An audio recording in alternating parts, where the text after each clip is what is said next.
லாரிக்கான FC கட்டணத்தை பன்மடங்கு உயர்த்திய ஒன்றிய அரசை கண்டித்து திருவாரூர் மாவட்டத்தில் 10,000 லாரிகளின் உரிமையாளர்கள் காலவரையற்ற வேலைநிறுத்த போராட்டத்தை தொடங்கியுள்ளனர்.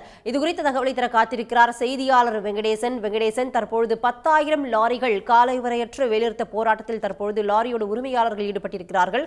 அவர்களுடைய பிரதான கோரிக்கைகள் என்ன? பழைய வாகனங்களுக்கு அந்த புதுப்பிக்கும் கட்டணத்தை மத்திய அரசு தற்போது உயர்த்தியுள்ளது. இதன் காரணமாக லாரிகள் 20 ஆண்டுகளுக்கு முன்பு குறைந்தது 15 ஆண்டுகளுக்கு மேலான லாரிகள் அந்த புதுப்பிக்கும் கட்டணத்தை பன்மடங்கு உயர்த்தியுள்ளது. சுமார் 40% வரை உயர்த்தியுள்ளது.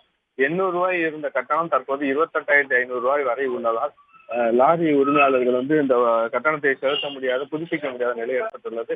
இதன் காரணமாக டெல்டா மாவட்டங்களில் சுமார் 50,000 லாரிகள் இன்றைக்கு வேலை நிறுத்த போராட்டத்தில் ஈடுபட்டு வராங்க. குறிப்பாக திருவாரூர் மாவட்டத்தில் திருவாரூர், மன்னார்குடி, திருத்துறைப்பூண்டி உள்ளிட்ட பகுதிகளில் சுமார் 10,000 லாரிகள் இன்னைக்கு இயங்கவில்லை. இதன் காரணமாக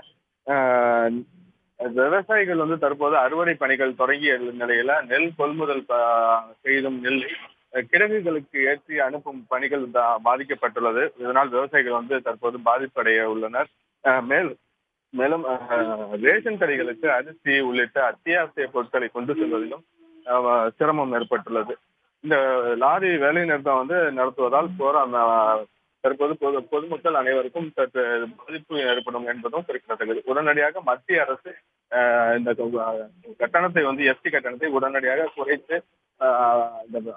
குறைத்தால் மட்டுமே லாரிகள் மீண்டும் இயங்குவதற்கு ஒரு வழிவகையாகும் என லாரி உரிமையாளர் சங்கத்தினர் கோரிக்கை விடுத்துள்ளனர்.